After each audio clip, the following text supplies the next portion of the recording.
ఈ రోజుల్లో కూడా ఎంతో నమ్మకంగా ఉండి వెన్నుంటే ఉండేవాళ్ళు ఎంతమంది ఉన్నారో చెప్పండి. కానీ హనుమంతుల వారు శ్రీరాముని వానికి ఎంతో నమ్మకంగా నిలిచి అండగా నిలబడి యుద్ధమే గెలిచారు. ఈయనను చూసి మనం ఎంతో నేర్చుకోవాలి.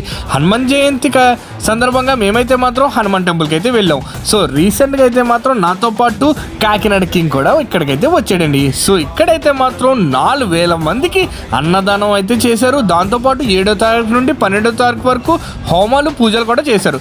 సో దీన్ని నిర్వహిస్తున్నారు ఈయనే. సో ఈయన అండర్లోని ఈ టెంపుల్ కన్స్ట్రక్షన్ కూడా జరిగింది. ఈయన ముఖ్య ఉద్దేశం ఏంటంటే పవన్ కళ్యాణ్ గారి హెల్త్ బాగుండాలి అండ్ పంత నానిజీ గారు బాగుండాలి, సనాతన ధర్మం బాగుండాలని చెప్పి ఈయన ఈ కార్యక్రమాలు అయితే చేస్తున్నారంట.